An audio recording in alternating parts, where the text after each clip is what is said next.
Hello and salutations. I'm Sal. Welcome back to 2 Cents Toys, and tonight I'm joined by Michael French and Dave from Toy Polloi. And get up and drink because Michael's already left. That's a good start, isn't it? One of the people on it is already left. Well, I have that effect on people. So we're going to be discussing.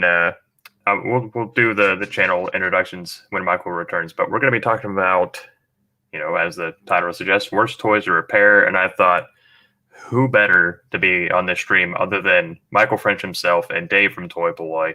Speaking of Michael French, hi.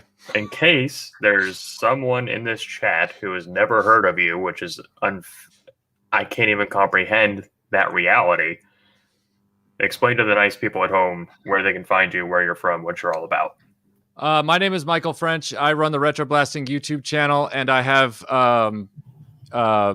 just had a mishap. I talk about the Gen X experience, sorry, there was a computer on, and I thought there was somebody over there that was going to turn it off, but I realized there was nobody over there to turn that audio off. So when I got up to do that, of course, I ran my shoulder into my display cases and knocked over everything. So I'm good, and I'm happy to be here, and I want to just talk to you excellent people about horrible toys to repair. Yeah, that's we don't collect toys, we collect dominoes with articulation. Yeah. Dave, your second time on the channel, which our first outing was a outrageous success. I had a great time with that conversation. In case people missed that, and they somehow haven't heard of the Gandalf the White, even, of toy repairs. It's still a bit. It's a bit grey, so I'll take Gandalf the Grey just for the moment. I am Dave. I run Toy Polloi, the YouTube channel, which is generally all about fixing old toys. And you can find me on YouTube. I'm on Facebook. I'm on Instagram. I'm on Twitter. But yeah, generally you'll find me on YouTube with some broken toy in front of me, with me fixing it. That's right. So, as the title suggests, we're going to be talking about the worst toys to repair. It's Masters of the Universe. So have a great night, everybody.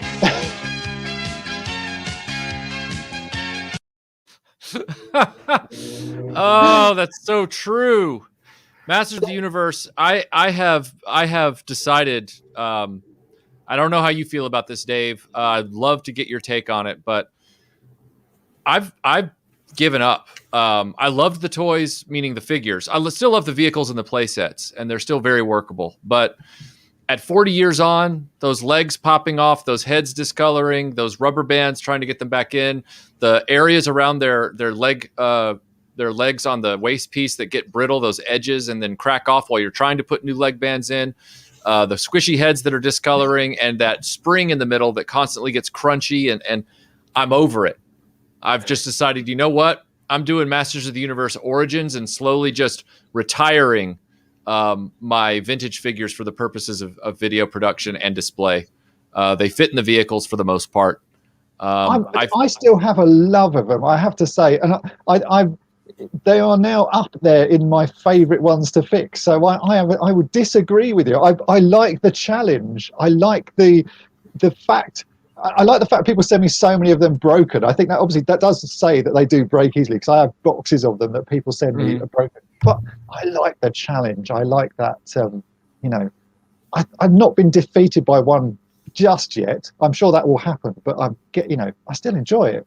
I was literally trying to do my third one. My second one failed. My first one was a rousing success. I fixed the legs on one of the snake men. It was the purple guy. I don't remember what his name is. He's like the purple frog lizard looking dude. And that went really well. And I thought, oh, this isn't so bad. So then I turned around and I said, well, my brother's childhood Merman, which is from 1982, his legs just fell off. They dry rotted a long time ago. And I said, I'll do him next, because he's just balancing on his legs in the display case. And he's one of our childhood originals. The Snake Man was a donation, and I'm glad he's prepared. I said, I'm going to do Merman next. I popped that open, or not popped it open. There wasn't anything to pop open. I got the leg band out, and I started trying to do the process with, the vice grips and pulling it through. And I noticed that his waist piece has like this barrier, this plastic. There's some do. Yeah. What is that? No, I think it must be a running change in them, because some of the early, like some are really easy to do, and other ones, it's like they put an extra bit of plastic in the way just to make life really difficult. But I think there are some awful ones to fix of Masters of the Universe. I'm going to bring one in, which is my sort of nemesis, which is Extendar. I only recently got one of these. But he is a bane of my life now. Like, not only finding parts for him, but he is made of plastic that is just going to fall apart. I think before every other one of them. I think he probably suffers from gold plastic syndrome. I think the Transformers collectors call it. Where the plastic gets incredibly brittle. But the plus on him is you can put his legs on in 2 minutes. He has the easiest legs of any He-Man figure to fix, and I don't know why. Like, the rest of him is awful, but his legs are super easy. Like, they went all out in making him difficult, apart from his legs. Right. Yeah. See, like I gave up on the Merman because trying to get that band through, the band just broke on me, and I said, "Oh, forget this." So then I saw that I had a He-Man that was on display, and he was looking pretty good. It's this one right here. And I thought, well, his leg band needs replacing, so he might not have that barrier, and he didn't have that waist barrier. And while I was trying to fix him, the edge of his fuzzy britches just cracked off. Like, and I'm going, that was when I was like, I won't do this anymore. Like, if you can break the thing more while trying to fix something that's horrendously broken, I don't know how to avoid these issues anymore with that. It's like, if they weren't sonic welded in the factory with laying the band with the legs in it, I'm more power to you, sir. The fact that I think they are. That's how they're made. They're not like He-Man toys are especially the vehicles are not made to come apart. It's not like Star Wars stuff where I love a toy that's screwed together. That's that's the ultimate in toys. It's like you look at the back of it, it's like, oh, I can unscrew that. I can get into the thing. He-Man toys, like a lot of 80s toys, they all went down the let's glue it together, because I guess they assumed that no one would be keeping these things, and so it's got to last for 6 months. Then it'll be in the bin. Someone will get bored of it. And I think they make fixing toys the bane of your life, is when a toy is glued together. Because I know you say He-Man figures are bad. I'm going to bring in one that is, these things drive me mad. Kenner Real Ghostbusters, anything that have the sort of fright features action, because it's another toy just glued together, and the mechanics of them are lovely, but they break, and they drive me mad, these things, and I've only just started working on them. I watched your whole video when you did the one on the Egon with the tie. Yeah, and that tie is notorious, and I think I made it clear in my retrospective on Real Ghostbusters that I got the 4 when I was a kid, and I don't have any interest in all those variations for different reasons. But then to find out, I'd never considered the fact that, those are gimmick figures, which I don't like gimmicks. They break, and they're sonic welded together. So since you're working on the Real Ghostbusters stuff now, Dave, I can't recall, because you've done a ton of videos. Have you also figured out or worked on superpowers and gotten those successfully apart and back together? I have a bag of them that is, I have a job board actually behind me where I write projects to do, and on that it says Kenner Superpowers, and that's been on that job board for like 2 or 3 years, because I'm sort of, I'm wary of getting into them. Actually, having just done this figure here, this is Fright Features Winston, I now think I will attack the superpowers, because this guy, I got apart and I fixed him. And I think that's a challenge. If you can get this guy working, because he is a blinking pain in the arse, and get him back together again, I think superpowers are possibly possible. So they are next on my list, certainly. But I think, and here they're rare. I don't in the States, superpowers, you can get them left, right, and centre. Here, superpowers seem to be, a hard thing to find. So I've been getting them from the US over here, so I can do them. I look at that kind of stuff, and I just think,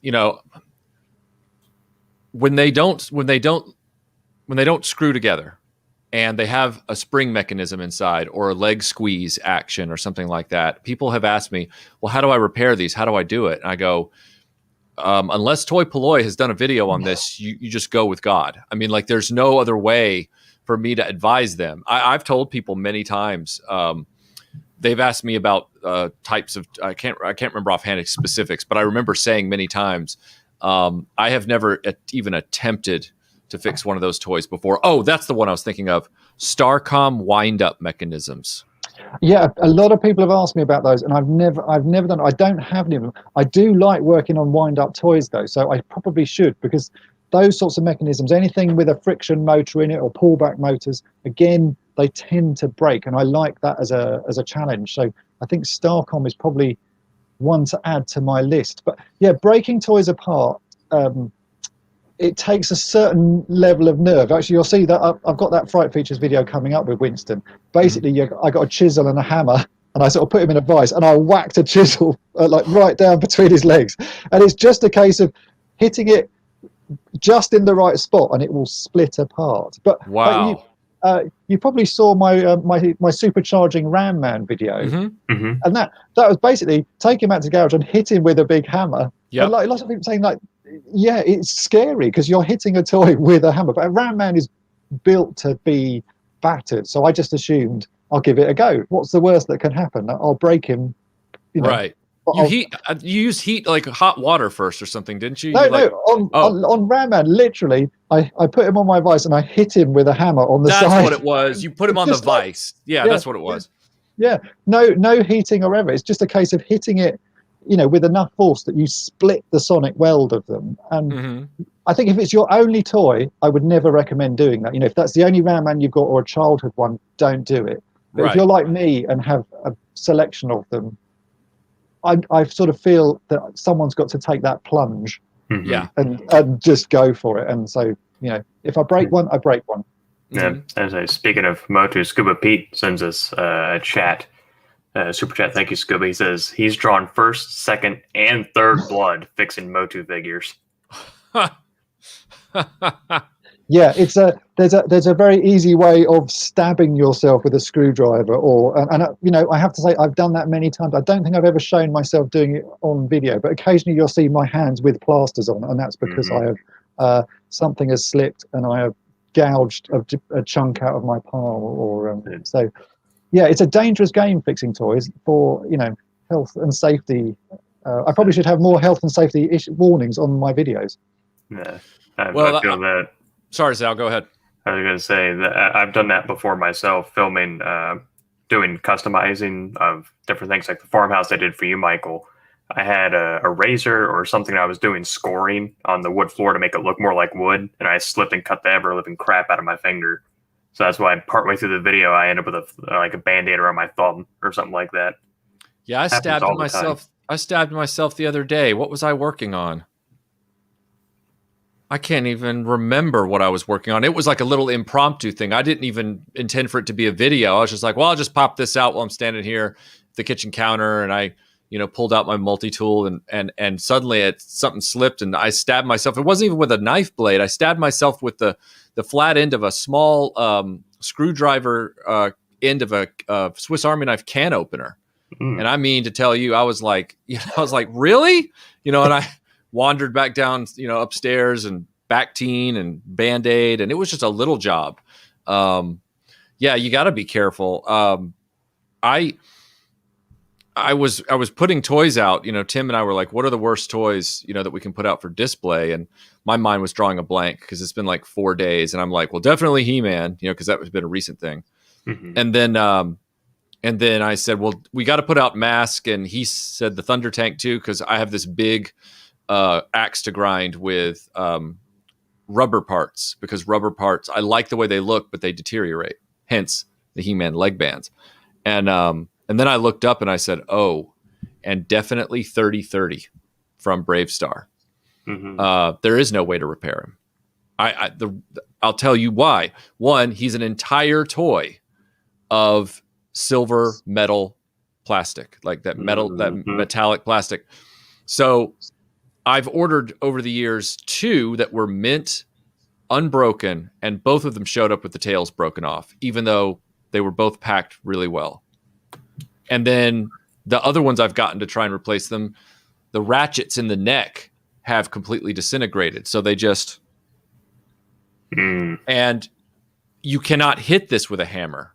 No. Like leg joints break and everything like that. You know, they snap, and then you got to try and glue them back together, and hooves break off, and it's like a house of cards. You're just trying to, and so if like that one right there, it's not screwed together, but if you hit it with a hammer, it would be like hitting a walnut with a hammer. Like it would just. It's the sort of the difference between fixing Battle Armor Skeletor and Battle Armor He-Man. Battle Armor Skeletor, I've done a video on, because you can hit him on the side and he'll split open because he's made of lovely, quite sturdy black plastic. Battle Armor He-Man is made of the same silver plastic, which has this sort of gold plastic syndrome. Anything that has a sort of swirly metallic thing in it, you just have to look at Battle Armor He-Man and you'll break his arms off, or something will break. I've probably got about 10 Battle Armor He-Mans down here. None of them are mint. Everyone has got some bit glued back on it, because every single one of them is broken in some way. And I think that is going to that's a lasting legacy of the 80s. Late Transformers seem to have that issue as well. Any of the sort of the ones that start not to have metal pieces in them, but have that sort of metallic plastic. The G.I. Joe silver Mirage motorcycle. Right. Yep. Yeah. It's whatever they decided to do to get that metallic plastic, the swirling effect, and whatever they added to it has caused that plastic to be, it is, I think, going to be the most common problem that any collector will have in the coming years. And I think, sadly, with those, you just have to enjoy them while they live. If once it's gone, unless someone casts it and makes new ones out of them, I think you just have to accept that they have had their life, and that is it. There is no coming back from gold plastic syndrome. It's right. The end of a toy. That's Wolfie762 says he thanks you for the advice, Michael, by saying, note to self, some Motu have a chastity belt preventing an easy fix. It is. It doesn't want you to get in. It doesn't want you to get in at all. But it's one of those people always ask me, is there any toy that you can't fix? And of course there are toys that you can't fix. And I think it's just some toys have had a life, and there is a limited, the toy entropy it does exist, and nothing is going to last forever. So even when people get them graded and put in the plastic cases, they're still degrading in there. And I think things like Masters of the Universe figures, you'll see more of those graded with their legs falling off in the coming years, as that, the rubber gives way and they die. Which I had a question for you, Dave, and Michael, whoever feels like answering it first.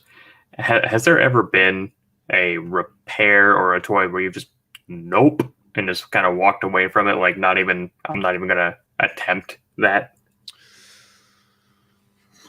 I think Dave is fearless. I think there's nothing he won't try. I'm waiting for him now to take a hammer to a 30-30. I really am. Well, I can tell you on good authority, you can take a hammer to 30-30, but only once. I don't like to admit defeat on toys. I think Michael and I discussed this in yesterday's stream. Things take me a long time sometimes to work out a fix. So I've yet to fully give up on anything, and I strongly believe there's nothing that Lego can't fix. I think that's still my sort of my outlook on it. I think I did mention in yesterday's stream that my friend Jeremy from Tokyo Toy Bastard gave me. I think he started me on fixing real Ghostbuster stuff. He gave me some Proton Packs with a figure, and that took me about 5 years to work out a way that I was happy that it was fixed, and things that other people could copy as well, because that. For me, that's the important thing. If you can fix something yourself, but no one else can do it, it seems a bit. There doesn't seem much point in showing it to everyone. So, fixing these Proton Packs, it was a 5-year ponder for me. So I've yet to say I can't fix anything. I just haven't thought of how to do it yet. I mean, I'll take on a challenge when it makes sense to my brain. So for example. And I have my own methods for doing things. There's a lot of people who think there's some orthodoxy to repairing stuff, and that doesn't include Dave. I mean, that's people that are just like out there that just love to yell contrary opinions. But like, you know, when I received all the flag parts for building up the flag from G.I. Joe, I had this brand new, when I say brand new, a minty set of the trusses that go underneath the deck. And I thought, well, I have this other set of sort of NAF trusses, and, you know, they've got tabs broken off here and there and whatnot. And I said, but if I use the really nice trusses, their tabs could break off because their tabs are 30 plus years old, 35 plus years old. So I said, well, I might as well keep these in a box and keep them nice and go repair the ones for display. And so I devised a solution with, you know, galvanized metal flashing, heat shrink, and, you know, some epoxy, and recrafted the tabs so that they would, the deck pieces would lock down over them. And it worked out a charm. There was some touch and go, you know, as far as like, oh, the repair failed and I needed to use a stronger adhesive or something like that. But once I reset it, so there's things like that, or like repairing masks, for example. You can unscrew them, you can look at the mechanisms, you can fix it. Some people are intimidated. A lot of people I've gotten messages from are intimidated by masks. They're like, "Can I send you my mask stuff to fix?" I'm like, "Well, you can do this. Like, if there are screws and you can get in there, you can fix it." I have a friend who took apart his Millennium Falcon, then he left it for 3 years. Now he can't remember how to put it back together. And I'm like, just watch my video.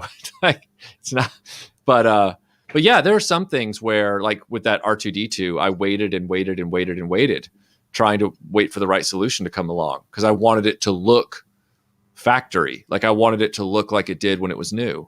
I didn't want a compromise solution for that particular piece because it wasn't mine. It wasn't, you know, the Night Raven, for example. It was something staying in my collection. So I was happy to have a somewhat visible repair on that landing gear. But I'm trying to think of a repair that I just walked away from without doing it. Dave, have you ever had one where you've just said, nah? That's why I say I don't think I have. I put them on the back burner. If I could show you my room, I have piles of projects here that I'm sort of pondering, and I will get round to them at some point.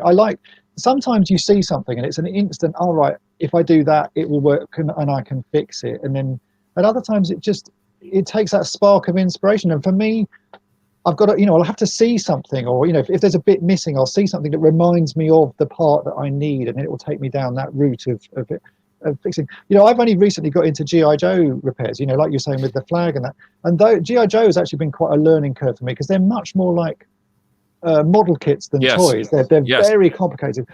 And I got sent a load of stuff recently, and in that was I'll show you, with the ATV Ferret, which has all of the tabs broken off that hold the bottom part of it together. And that one, I think, if I'd been given this a few years back, I'd have gone, I have no idea what I'm going to do with that. But with this one, as soon as I saw it, it's like, all right, I know exactly what I'm going to do. I'm going to make some new clips. I'll fashion some new things, glue it all together.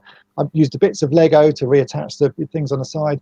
And it was an instant, I knew exactly what I needed to do to get it running. But yeah, if you'd given me this 5 years ago without some of the other fixes I'd done in the meantime, I wouldn't have had a starting point. It would have it would have gone into my to-do pile. So it's all about that sort of process, I guess, as you go along. And once you fix one thing, it will give you a jumping off point for other projects. So who goes first? You go first? Do I talk first? Who talks first? Oh God. So anyway, James Salzberg sends in a super chat, and he says, stabbed his hand with a Phillips head screwdriver. I can't imagine. Would you think that's like a triangle bayonet almost? Just yeah, gonna be nasty. Yeah, it's gonna be painful. It's gonna be painful. Yeah. And Masterson 42 follows that up. He says, so my whale and Bravestar 3030 is broken. Who am I sending this to? Retroblasting Toy Polloi or 2 cents? Well, whale I've covered, so he doesn't have to send that to me. He can just watch the video. So do that one yourself. Yeah, the whale. Yeah, that's an amazing video series, by the way, for both of you. Just Do you know, talking on that one, to discuss the whale. the whale, I would say, is one of those projects that was torture to do, and I almost hated every minute of it, because every time you fix something, something else breaks on it. Mm-hmm. And I started at the front of it and worked my way to the back, and the back is the worst bit. Those fins, I see Sal has them on his desk there. It's like the further down the ship you get, the more awful it is, and the more delicate every part of it is. And that was a torture. I was so glad to get that finished and off my desk, and I can forget it. I repaired those on my childhood whale years before I had retroblasting. I mean, I literally was just collecting, and I wanted to, fix those weather vanes or steering vanes on the back of the steering vanes on the back of the whale. And I just, it's not what I would call an accurate or aesthetically seamless fix, but at the time I just went and got little brass hinges from cupboard hinges from Home Depot. I cut the screws down to size, and I tapped some holes, and I just literally put them on hinges. And they're just on these little hinges. It's my childhood one. I'm glad it's complete again, with all the pieces on it and everything. But, when you started doing your whale series, I was like, which was many years after I had even worked on that thing. And I'm like, okay, Dave has probably found the seamless solution at this point. This is going to be interesting. So. Yeah, it's all about that. But that's what I say to the Joe stuff.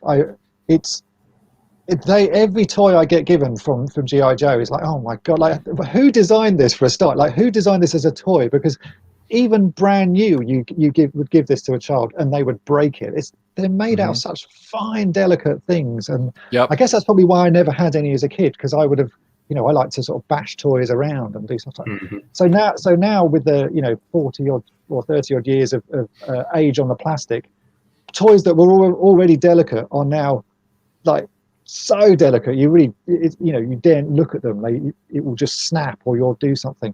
And I find them a little bit frustrating, but a challenge. And I think that's why I will carry on fixing them, because the challenge is there. My biggest problem with the G.I. Joe plastic is the fact that it doesn't react the same way as any other plastic to normal methods. So if you have a Star Wars vehicle that has screws in it and then a few tabs, you can get the screws out, and then you apply a little heat or a little silicone grease or whatever, and you can pop the tabs and everything's fine. And if you do create a stress mark, you can just kind of apply a little heat and the stress mark on the tab will go away. It'll reset. I have found with G.I. Joe, when I was working on that Defiant and I was working on the gantry crawler, the G.I. Joe plastic, it reacts to heat like it turns into toffee. Like you literally, and so all I was trying to do was separate a tab, and all the tab kept doing was stretching with this toffee in between. And I'm like, and I would back off, and then I was like, well, I can't leave it like that. So I'd have to apply more heat so it would shrink back down. And by the time it was over, I was just looking at the thing going, well, I give up. I can't separate that part. So I'm just going to, move on, because underneath that tab is now, it's aesthetically fine because it's mated to the other part. But goodness knows what it actually looks like, inside the hole itself, because it literally looked like toffee in a machine. It would not separate, no matter.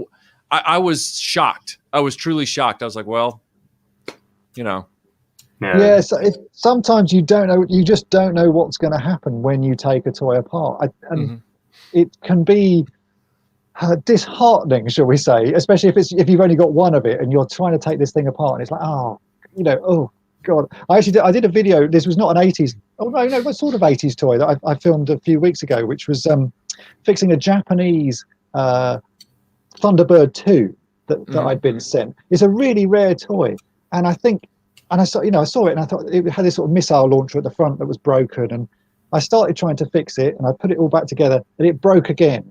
I was like, oh god. So I fixed it again and put it back together, and then it broke again. It was like, oh my god. So I actually left all of this in the video, because I think it was interesting for people to see that it's that sort of, what I thought would work didn't work.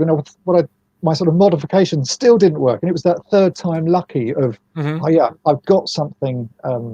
But it's such a rare toy. The chances of getting parts for it or getting any sort of spare for it, it's non-existent. So you just have to go for it. And I in that sort of instance, I assume it's broken anyway. What have I got to lose? It's already broken. It'll either stay broken or I'll fix it.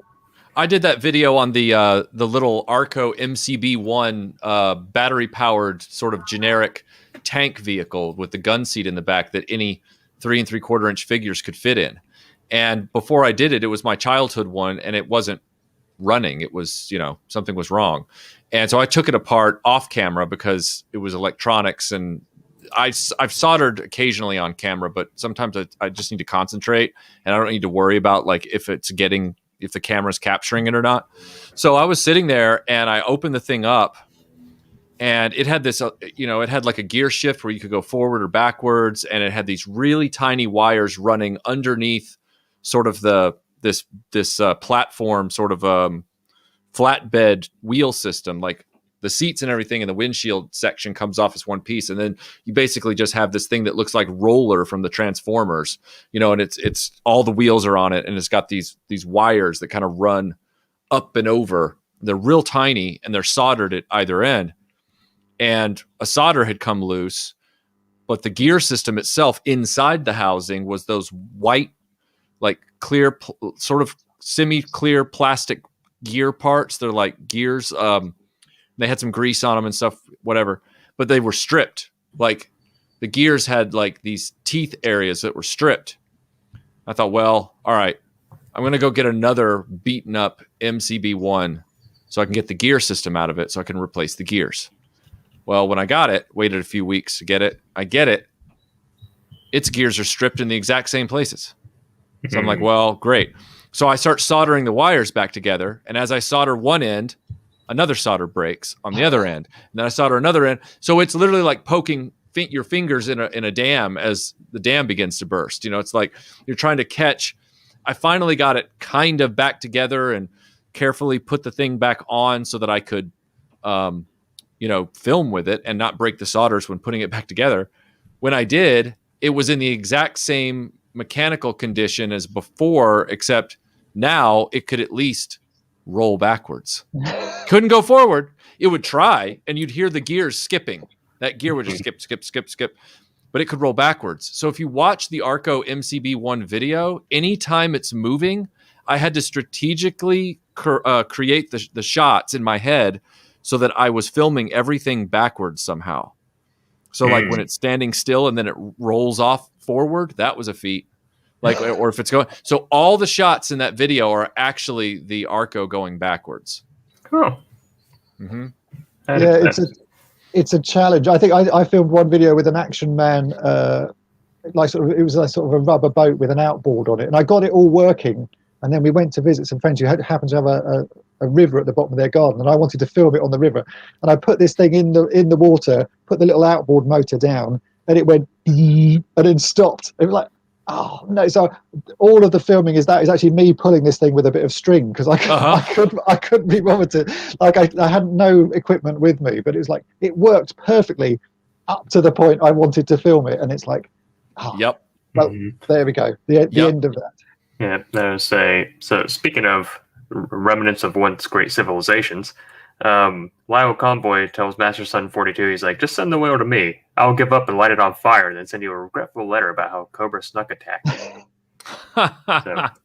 Which brings me up to Jim Largo, who says to all three intrepid repairmen, and I'm not going to answer this question because all the repair tools that I have, I've gotten the recommendations from Michael and Dave. So whatever I have to say, they're gonna you know what I mean? Whatever you have to say is like, yeah, I agree. But he asks, what are the go-to gadgets and tools for the ultimate toy repair toolkit? I defer to the master. Well, a good knife. I like a pen knife. I know people think it makes me look like MacGyver, but I do like a pen knife because it has multiple tools on it. Small screwdrivers, but I'd say the most important thing, I'm going to bring it in here, is a bag of Lego, because it literally every fix I go to these days, the first thing I do is there a bit of Lego that I can use to fix that? So that is, the number one sort of thing to have around. Lots of odd pieces of Lego. You never know when they're going to come in handy. But yeah, a good knife, a lot of patience, and a selection of glue. It's you'll see in my videos what I use most often, and it's glue and patience and a knife. The best one of my most favorite purchases, and one of the ones I've used the most learning from your videos, is the pin vise, the little pin vise. Yeah, pin vise is something that's really useful, just because you're forever drilling holes in things, especially like we've talked about GI Joe. If you're fixing like thumbs, because GI Joe, the GI Joe with a thumb, there's something wrong if he's got both his thumbs. And for fixing thumbs, you've got to drill a little hole, and need some patience. So yeah, pin vise, very useful. I did actually if you go to my website toypolloi.com, I have a section called the toolbox, and in there I list, I think, most of the tools that I use on a regular basis. So if people want to see a good list, go there, and that will give you a good starting point. Yeah, I went and got one of those as soon as I saw you using them. I didn't know it was called a pin vise. I always just called it like a hand drill. But I recently used that. I've used it many, many times, but I just recently used it to repair Sal's Origins Triclops, his lower leg. Very, very, very useful tool. Very useful tool. Watch it break right here on camera. Awesome. Michael, if it broke on camera, that wouldn't be the worst thing I'm about to do, because that Captain Power that's sealed back there, I'm going to open him on this stream. Wow. And it's a Stingray Johnson, no less. So you're opening one of the rarest Captain Power figures. Yeah, foreign release Stingray Captain Johnson. But I did want to say to everybody watching that I don't even remember why I started doing filming toy repair. I think Melinda and I just thought, oh, this might be interesting for people to see, and it started with the Kenner stuff. But the way I've kind of looked back on it is, even though we were around just maybe a little less than 2 years before Dave showed up on YouTube, when it comes to restorations, I truly equate it to GoBots hitting the market about 6 months before Transformers. Like, we were kind of like there at first, and we were doing, some repair videos and, trying some things out. And then Toy Polloi shows up, and it's like, oh, now that is a transforming robot right there. Like that, and I have learned so much from Dave, like all the stuff that you do. Fearless. You were the one that led me indirectly through using Lego to even considering Lego for use, which is why I was able to perfectly repair the Defiant Shuttle's hinge, because that white Lego antenna is literally the same diameter and proportions, just cut to size. Yeah.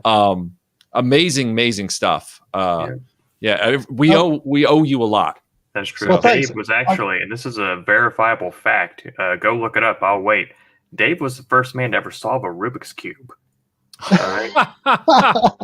So yeah, he actually told the toy companies were trying to design it. He goes, "Oh no, that's all wrong," and he did it for them. That was but I solved it by taking it apart.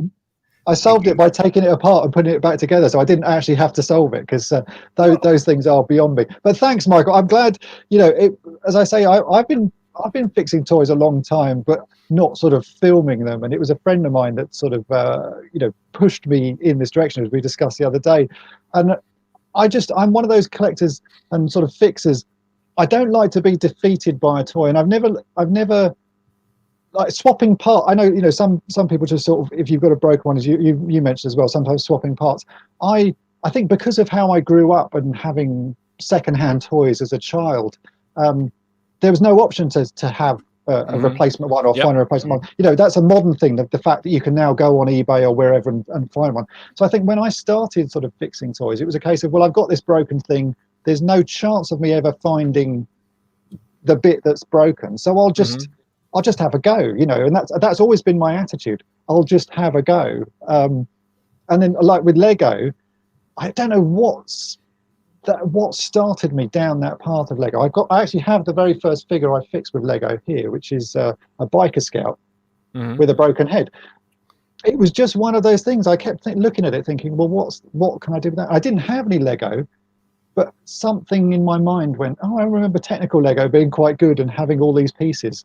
Let's have a look at that. And that started the sort of the snowball of Lego is the answer. And it generally, if something's broken, Lego, go for Lego always. It's but yeah, I never feel like we don't seem to cross over that often on what we fix. I don't think I've done videos of stuff that you have fixed that I've fixed differently. Maybe we've done a couple, but I can't think of many where you've done them and I've done them as well. Look, man, I would highly encourage you to not let that stop you. Like, do the ones that I haven't done or I've already done. I mean, because I would love to see what you do with them. I mean, I have changed some of my, many of my repair strategies because of your intel, and it's been very, very helpful. So yeah, don't let that stop you. Okay, I won't. Do you find, like, I have to say, I don't anymore. When I first started sort of doing YouTube videos, I did always have a look around just to see if someone had done what I was going to cover, even if I was doing something different. Now, I don't even bother looking anymore. It's just a case of I've got something, I'll go for it, and I'll do it my own way. And sometimes I think I probably do things, means my fixes might be not the best of fixes because someone might have already come up with a better idea. But I never like to be swayed by other people's thought processes. I think the thought process of the person fixing is quite interesting. It's that, like for you, do you have a thought process when you start a project, or is it literally you just look, do you have any process you go through? Sorry, go ahead, Sal. I say my process usually is one, have I done this before? And usually the answer is no. So then I'm like, has Toy Polloi done this before? And then I sit and wait until you do. No, never wait for me. I'm only partially joking. I'm not. I mean, I literally have done that on occasion, and then I realized, Dave has, for example, with that R2D2, I was like, okay, Dave, I watched his video where he restored the Optimus Prime and used the Molotov pen. That seems pretty promising. I'll wait about 6 more months to see what the chatter is about it. Dave's given it a stamp of approval, but it might not give me the exact result I want on this head. And so like, it was just, it is for me, Sal, that literally is that's a major chunk of the puzzle these days is, okay, like if it's straightforward and I've done stuff like that before, then I will not worry about that. But I'm always keeping Dave in my notifications on YouTube, always, all the time. I'll have to start up a list of what I've got, what I've got filmed already, and let you guys know sort of a few weeks in advance what's coming up. But maybe we should all collaborate on a project at some point, because there must be some big projects that require a few different thought processes of how to go about it. I'm probably considered a savage because people will be like, there's Michael breaking out the galvanized metal flashing again. His obsession with that is just insane. It works. It does. It really does. You can't argue with results. Like probably someone had some choice words to say about this biker scout that I fixed, because even though it's a modern figure, he snapped here at the boot, which is a rotating boot. And he still rotates. He still works. I separated him at the knee and shoved a nail through it and then shoved the boot onto the nail. Right. And I knew people were like, why don't you use a screw? And in the video, I said I didn't use a screw because if you screw it on, then it only goes so far to one side and it won't rotate anymore. Right. So, yeah, pretty straightforward. Here's a question for you both, because I know you've both had videos sort of fixing and changing things. What video seems to have caused the most upset with people, like because of what you fixed? What has someone gone, that's sacrilege, I hate what you've done, or why did you fix that? Probably about to be this one. Go on then, go for it. But so for me, this is actually kind of tough, this plastic here. So there we go. Don't cut yourself. Worse things have happened. So believe it or not, it wasn't a repair video I got the most grief on. It was the custom vestment I made for Michael. the one with the cut off hand. I got so much grief in the comments on that video because people didn't like my methods.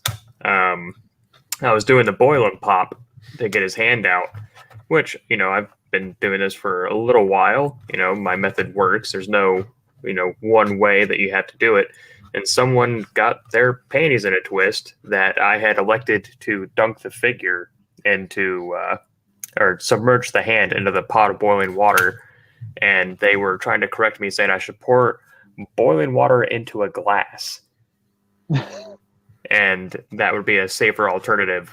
Not instead of, you know, I have these long handled pliers that are probably a good 9 inches, and I was holding them at a distance into the pot. But, you know, I'll pour boiling water into a glass. I'm sure that'll turn out perfect.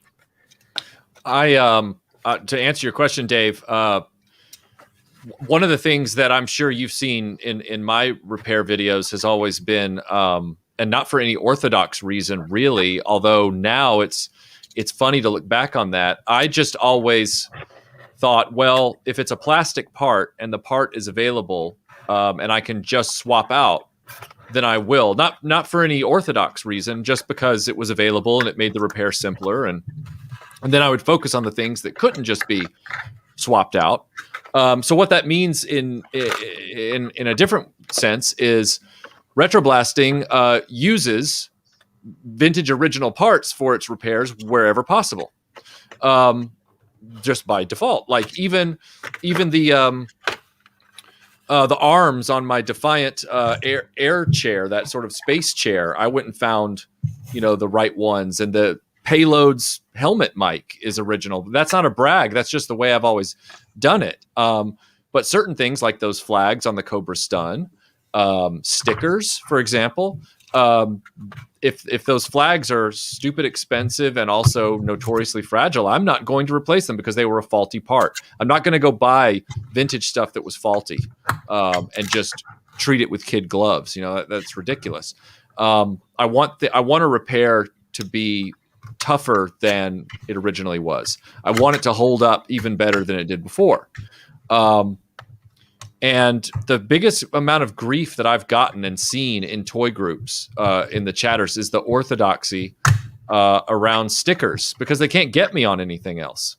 They literally, because I've been using vintage parts, I'm sure it must frustrate them to no end, but they've still decided, oh, Michael uses reproduction stickers. He's ridiculous trash. You know, like here's a quote. He's a cancer on the toy collecting hobby. Yeah. So, I have much the same with that, because I make stickers for toys. You know, that's a regular thing I do. Is if a sticker's missing and I can't find it, I'll make them, and I do. I've made a lot of Star Wars stickers and that. Right. And then give that file away for free on toypolloi.com. That irritates the Star Wars collectors, especially, no end, because I'm the source of reproduction products. Then, even though, you know, I do, but I mean. And the stickers I do, the files, they're PDF files, so people print them themselves. I'm not printing anything. I allow people to. I think I was looking at one of my sticker files, and it had been loaded something like 12,000 times. You know, and to me that's brilliant. That means that's 12,000 toys out there that have been fixed up, or people have enjoyed fixing them up. But to some collectors, that is absolute sacrilege. That and making capes for Star Wars figures. That if anything's going to irritate a Star Wars collector, it's the fact that I've shown people how to buy the right fabric and then given a pattern out, so you can then make, you know, Luke's cape or whatever it is. That is the ultimate irritation, it seems to be, and that's the ones I get much more grief for than anything else.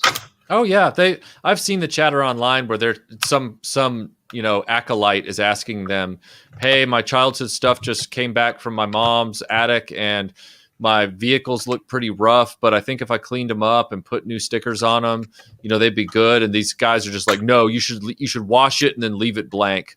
Just leave it without stickers. It's like, dude, who are you? Like, this is their childhood toy. If they want it to look nice, they should sticker it back up. I mean, if you've got a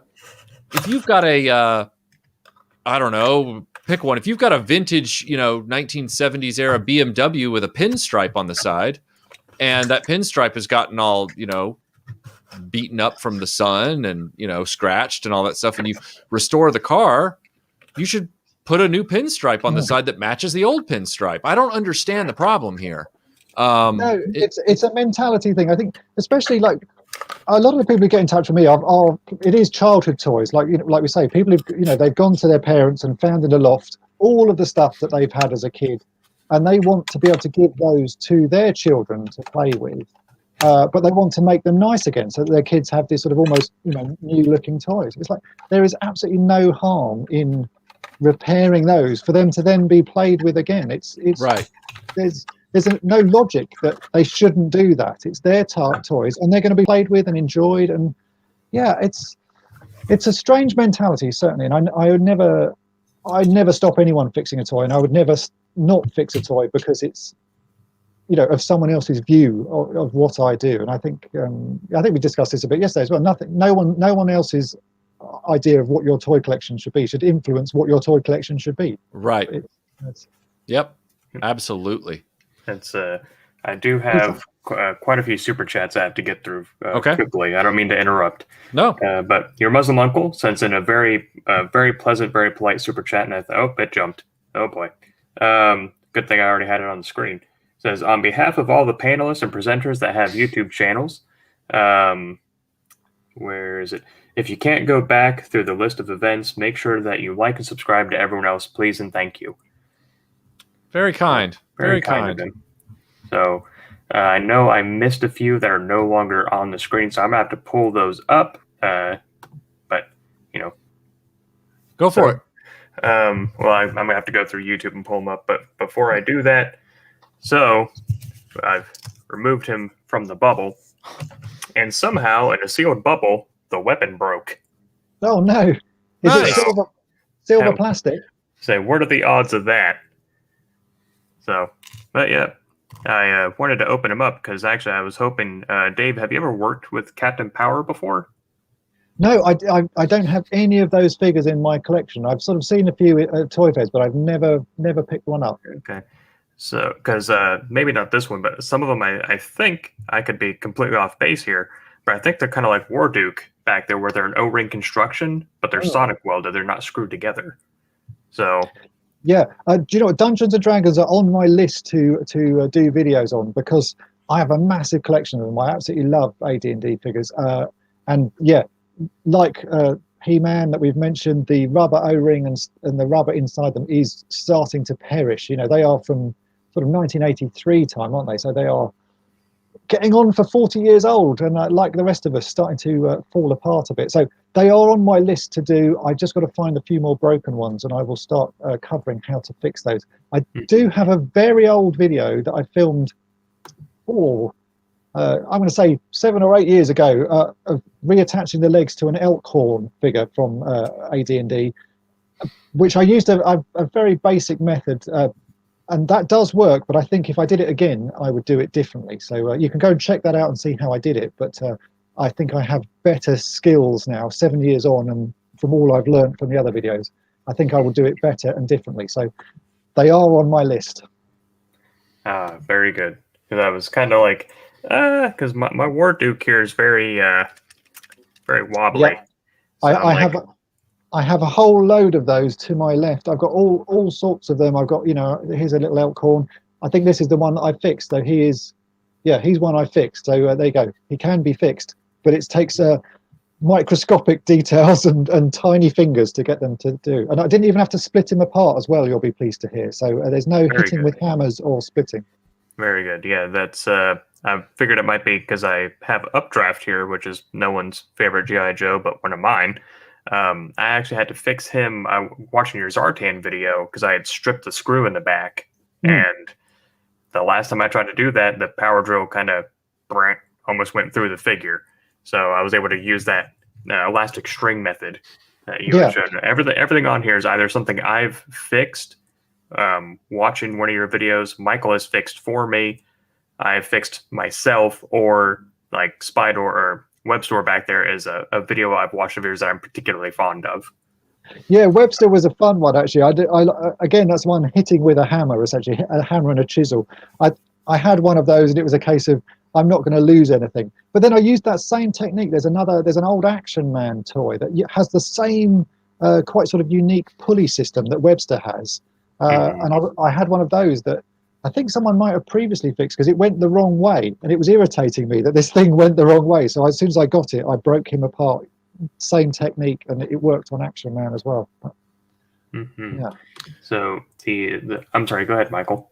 Oh, I was just going to say that I realized there's a funny reverse repair story that I've encountered over the last several years, on and off. I think it happens like once every 2 years or something.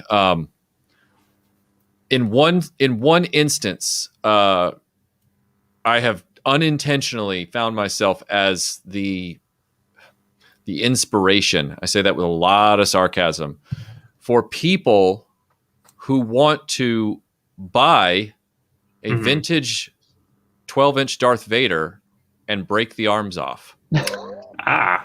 And I'm like, surely that isn't necessary. Like there've been multiple people who have said, hey, you know, I'd really like to get one and have it have no arms, and all the ones have arms. So I'm thinking about buying one and just, you know, like ripping them off. And I'm like, why would you do that? Like, just wait. One will come up that doesn't have the arms on it at this point. And they're like, no, but I want my own broken Vader. I'm like, oh, all right. Like, you do know I didn't rip this guy's arms off, right? Like they broke off. That's the whole joke. Like it wasn't some abuse situation. Like it was time and tragedy. Like, and they're like, I know. So yeah, that's been a little bit of a thing. It's like I'm showing people how to repair toys, and in the background, and there's this one toy they want to break. He's more famous than you. You see, Michael. He is the mascot.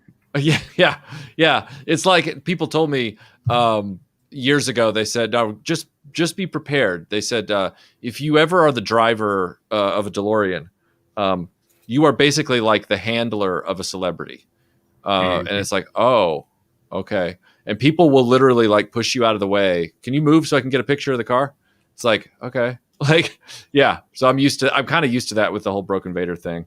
Yeah. But it is funny. It's like, I always tell them, don't do that. Like if the arms are on, and I know we just said, you know, Dave, that you should let people collect the way they want to collect, but I feel like breaking something that is already viable seems a little, I don't want to encourage that behavior. Right. So quickly, going through these super chats that I've missed. Kevin McCaffrey says the red plastic on the G.I. Joe Rat Pack mini vehicles is so delicate that just looking at it sideways makes it disintegrate, which I believe. And Leo Convoy, hello Thomas, says on behalf of Jody, Hasbro Transformers now come out of the box needing repairs. It's the ideal toy for the toy DIY fixer. And that is the reason I no longer buy Transformers. I'm an avid Transformers collector, and I got fed up of fixing them out of the box. So I just stopped buying them. Transformers are another great one to fix, though. I do enjoy a G1 Transformers fix. I like the challenge of them. They're getting a bit more finicky to fix just as the plastic ages. I've done some videos recently on Shockwave, and Shockwave is a shocking character to fix just because the purple plastic is as brittle as can be. But I still like that challenge, and I have a Soundwave here, which is another one. I do like fixing a Soundwave. Oh look, his head fell down. I do like fixing a Soundwave. They're great fun figures to work on. They just, I don't know.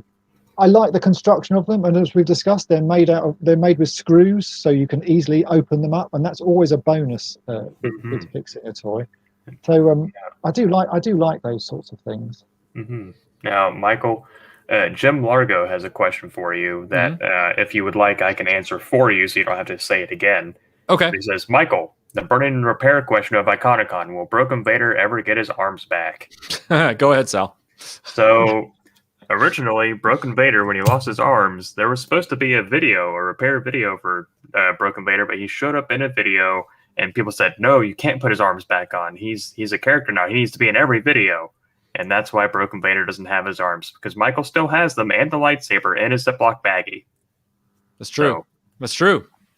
But he is the mascot of your channel. It's like I have two things to say that people asked me to say in this live stream today, which are, my version of Broken Vader, which is hot soapy water and fiddly bits. If That's I my don't say favorite those, one. then I love fiddly bits. yeah. So I think every channel has its sort of the things that people who watch lock onto. Broken Vader is yours, and my silly, strange things that I say in a British way are mine. I would consider yourselves lucky that you have Broken Vader and catchphrases. I have a twerking Spider-Man.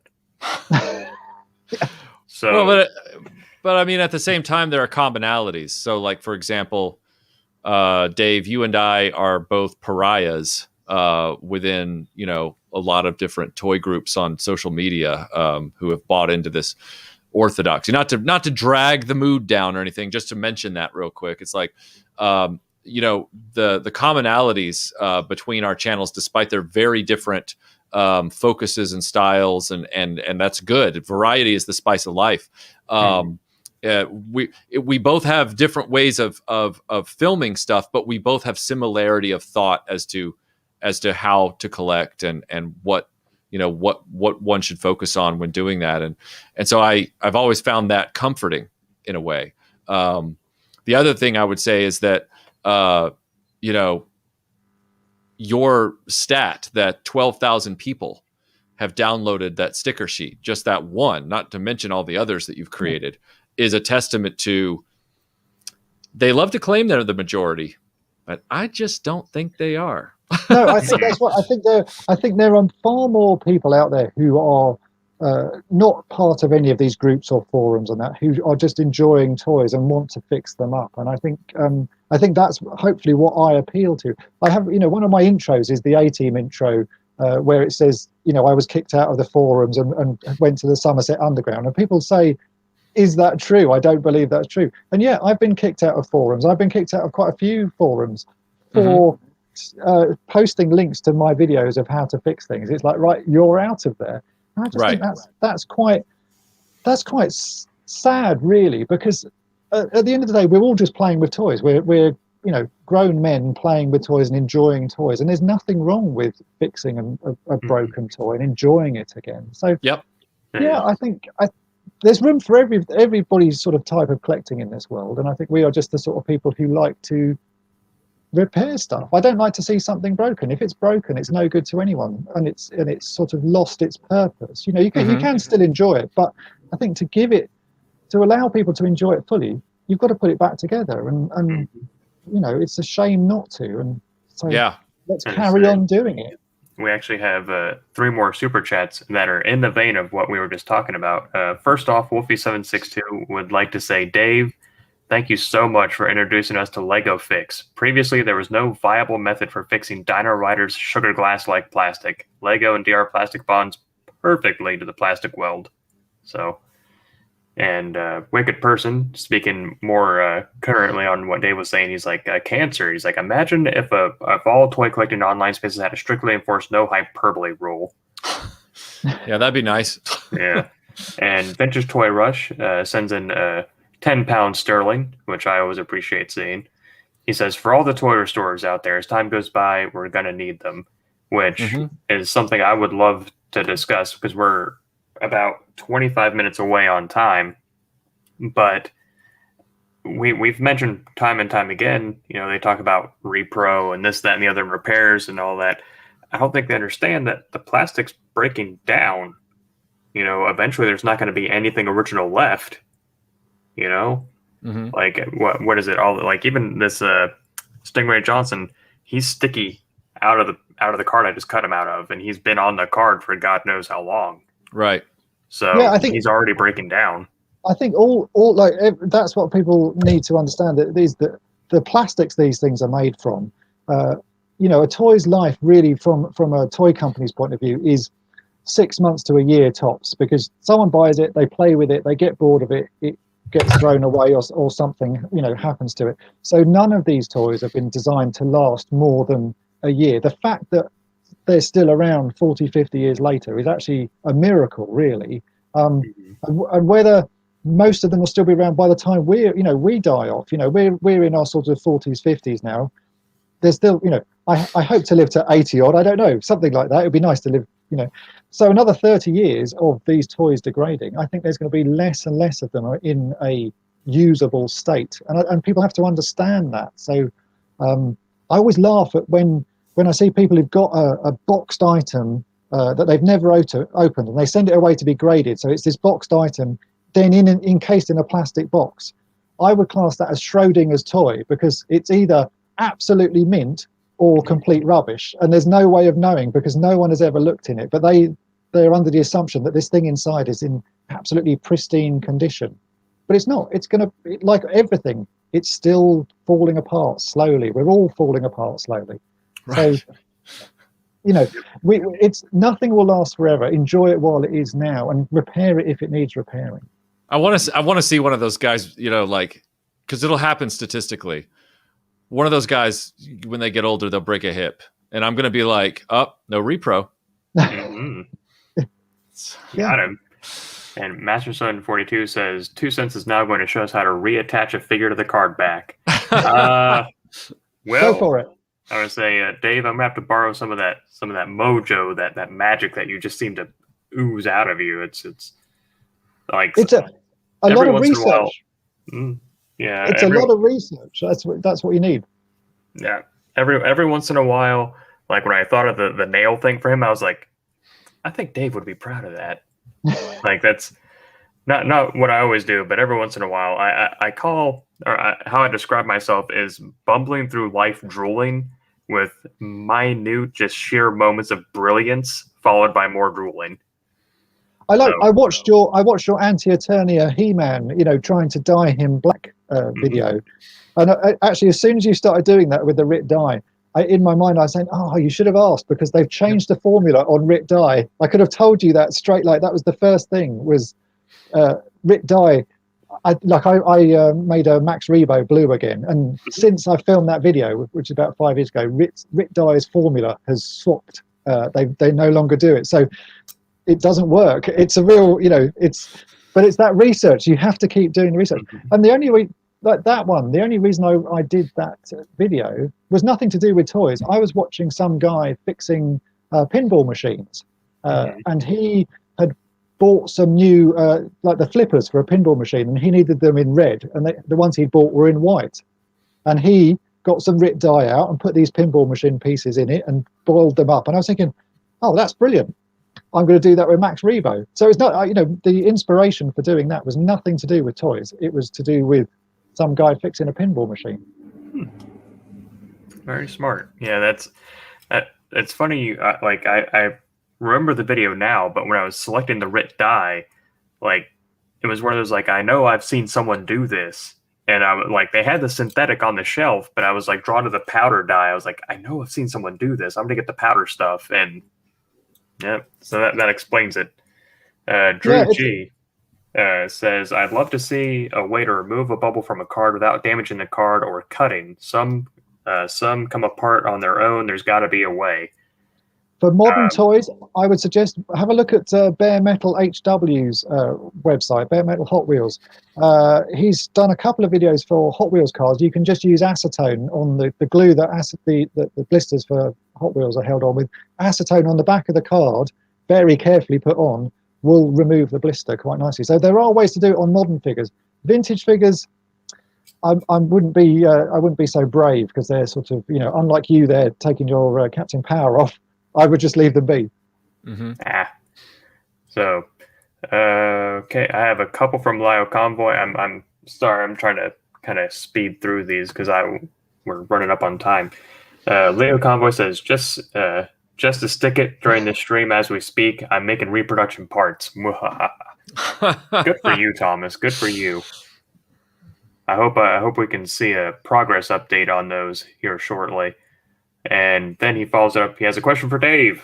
He says, quick question for Dave since he's here. How do I get a part out that's been super glued in?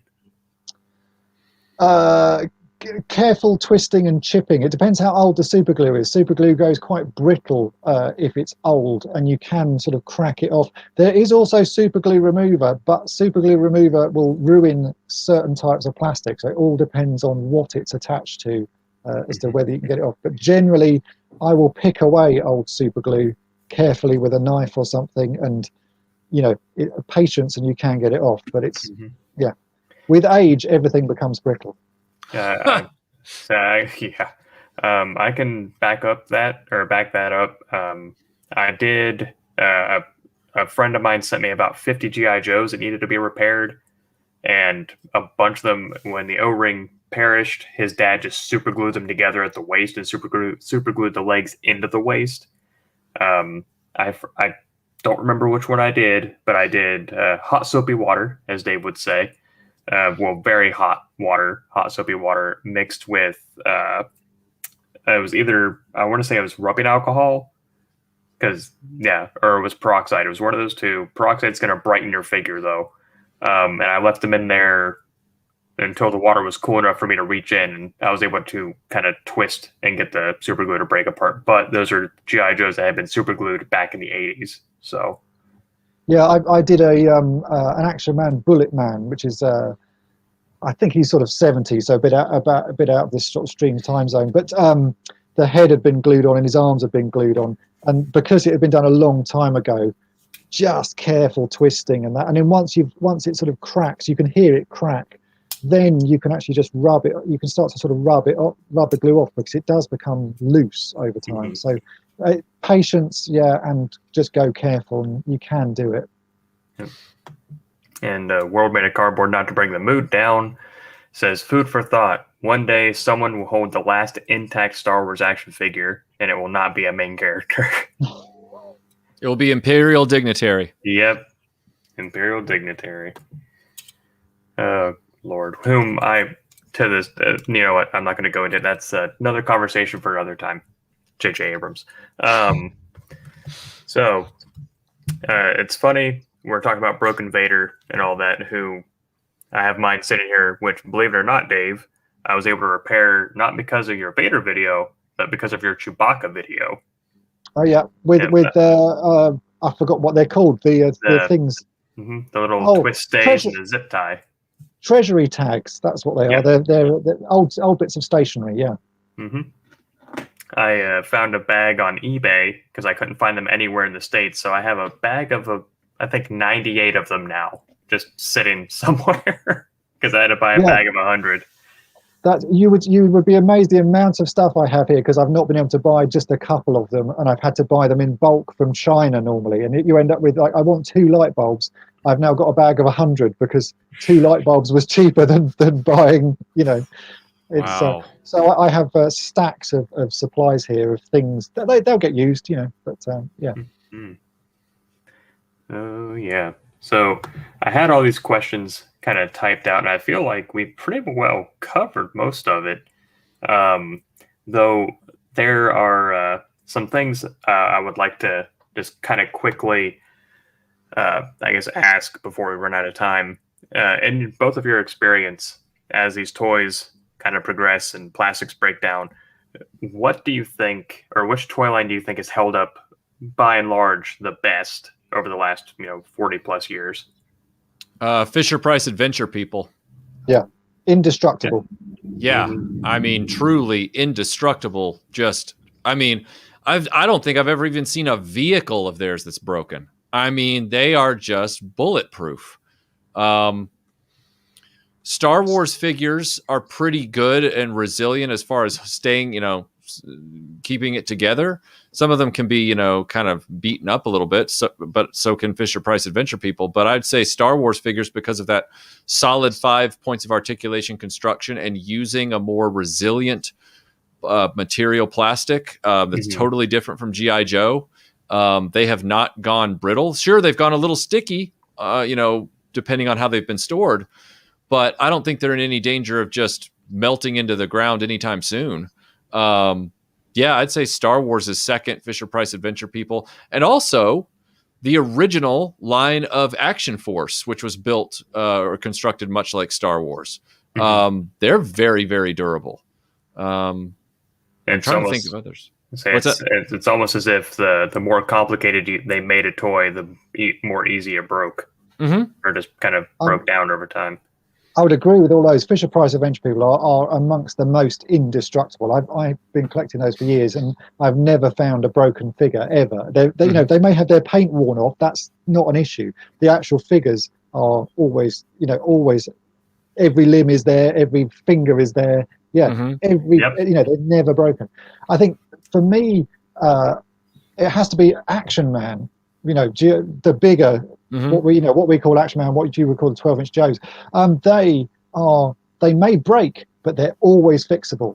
They are constructed in such an amazing way that you can take them apart and swap limbs out and restring them. And they were designed to be played with, and to be played with really like boisterously.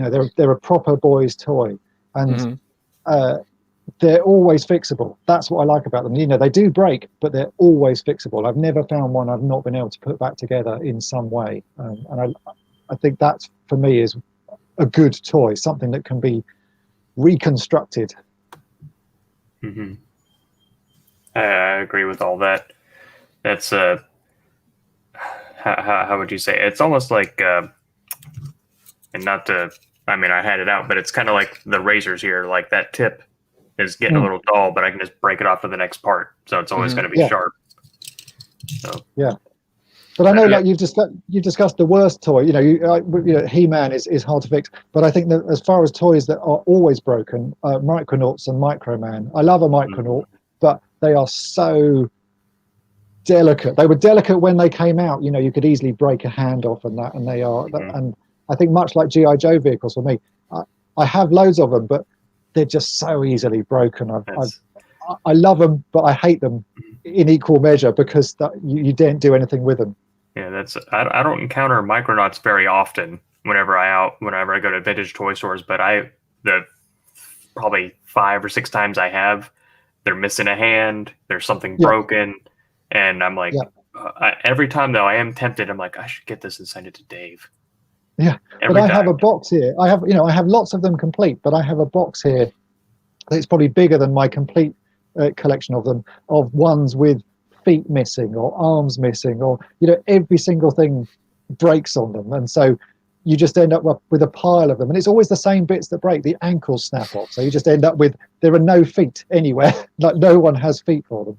So they're a hard thing to collect. I love them, but I hate them as well.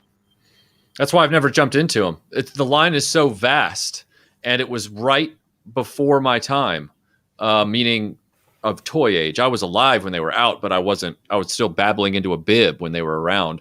And then, just a year or two later, I'm playing with toys. I never caught wind of them.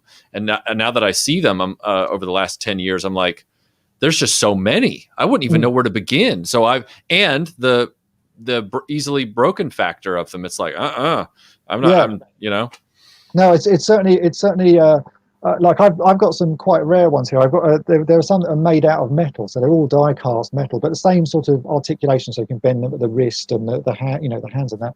But I had 2 really nice ones. I now have one really nice one, because I went to pose one of my really nice ones and snapped his arm off, and because it's made out of metal.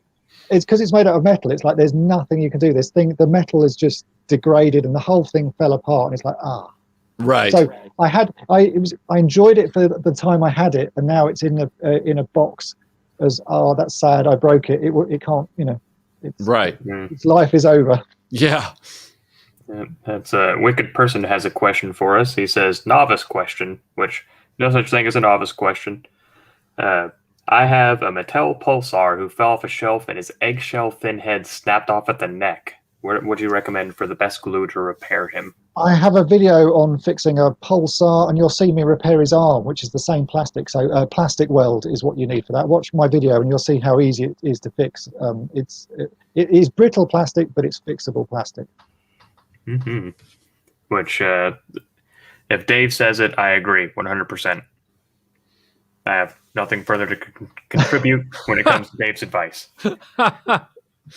David Whitehead says, literally printing a Han Solo blaster battery cover knobs. Go Repro. And thanks to Michael for his great video on that blaster. Oh, you're welcome. You're welcome. That was a crazy video to do that tested my very rudimentary graphic animation skills as I tried to draw a schematic because I realized my camera could not get in there. For some reason, the blaster muzzle is the one area where even after you unscrew it, it must have been glued together or something. And I was afraid I would break the blaster off, unevenly at the nozzle, the muzzle. So I thought, well, I'll just, sort of get in there. And it was like, oh, this is very complex and I can't do this and have a camera. And so I turned around and I said, you know what I'm going to do? I'm going to fix it. And then I will have memorized the internals and I will make a graphic that shows the internals and what you need to be looking for. So that was a fun production challenge for me. Although I did get some snotty comments about how toddlery my computer drawing skills are. So, well, welcome to my world. I think, as we mentioned yesterday as well, that every time I do Photoshop and show people like making stickers, the amount of criticism I get for using Photoshop wrong, it's like, what? Yeah, it's ridiculous, isn't it? It's like, I took all this time to show you a schematic that is clear on what you need to be looking for, but please tell me that, I draw my R's backwards or something, or I draw like worse than a stick man. Thanks. Yeah. Kieran Ball does have a question for you, though, Michael. Okay, so the run-on joke here is that there is a line that doesn't age well from Bed Knobs and Broomsticks, where the youngest brother has the magic bed knob, and I don't remember if it's Angela Lansbury talking to him or his sister and his older brother who's always getting into trouble, but his response is, "What's this got to do with my knob?" And it's the funniest line. I watched that movie over and over again as a kid, so all the lines are in my head like Star Wars. Like, I just loved that movie. But now as an adult, I think about that movie and that line stands out and I laugh because it's, what's this got to do with my knob? It's so funny. So anyway. I have a line like that from, I love Jeff Wayne's War of the Worlds. Uh-huh. And every time it says the horse's bits were covered with foam, it makes me laugh because there's something childish in my mind that right. makes, I know exactly what they're meaning. Yeah, they're meaning that. Yeah, but the fact his bits are covered with foam, to me, that just makes me laugh every time. Yes, exactly. Mm-hmm. Well, gentlemen, it has been an honor and a pleasure serving with you tonight. We're at the 5-minute mark, so I would like to extend the opportunity for either of you. I usually go round robin clockwise to just kind of talk about yourselves, IconiCon, your channels, where they can all find you, because I understand where I am in this pecking order, and I yield the floor to the two of you. Please, Dave. Well, first, I would just like to say thanks for everyone who's been taking part in IconiCon, because it's been really great fun. I've only appeared on a few of these sort of panels and that, and it's been excellent fun. So thanks to everybody who's hosted and worked behind the scenes and done all of sort of the production, because it has been great. I know it ends today. I'm not going to be taking part in the last final send off, but I will be there in spirit, and I want to say thank you to everyone who's worked on it. And just if you like toys, carry on watching all the channels, or just like being entertained by people making videos each week. Follow everybody who's taken part in this production, because they all do good work, and I think that people don't realize how much work goes on to make any sort of video and how much effort it goes into it. So support everybody who makes videos, because it's a lot of work, and we do it because we enjoy it, but we also do it to entertain other people. So help support everybody. Absolutely. And I have to echo what Dave said, because I was just boots on the ground on this one. This was the brainchild of Melinda and Tony from Analog Toys and Melinda here at Retroblasting. They both sort of simultaneously wanted to do this event or an event, and they came together and they started working with Sal, and Melinda, of course, started giving me my marching orders and what I needed to go to. And that was all good. But also, I just want to say, echoing what Dave said, is that all of these channels have done an immense amount of work to pull this off over this 4 or 5 day period. I've lost count. And the channel that you're on right now, 2 Cents Toys, If you're not subscribing to it, then you are missing out on the most efficient and entertaining modern toy reviews there are, as well as a lot of great customization tips for action figures. So knowing that, just be aware that right now you're on 2 Cents Toys channel, and 2 Cents Toys, Sal has put a lot of work into his end of supporting this. He's been on a number of panels. He's been, doing live video premieres. He's doing this. Please consider subscribing to 2 Cents Toys if you're into toy collecting, because all of these channels, Movie Oubliette, Simple Tricks and Nonsense, Gen X Toys, Jody Gen X Toys Geek, Matt Movie 611, all of them in the list, and of course Toy Polloi, Analog Toys. They've all done amazing amounts of work before IconiCon. So now that you know about them, please subscribe to them and check out their content, please. You are too kind, sir. You are too kind. So, if there's no other parting thoughts, or is there anything else that we didn't cover that you think that we should have in the remaining 2 minutes that we have?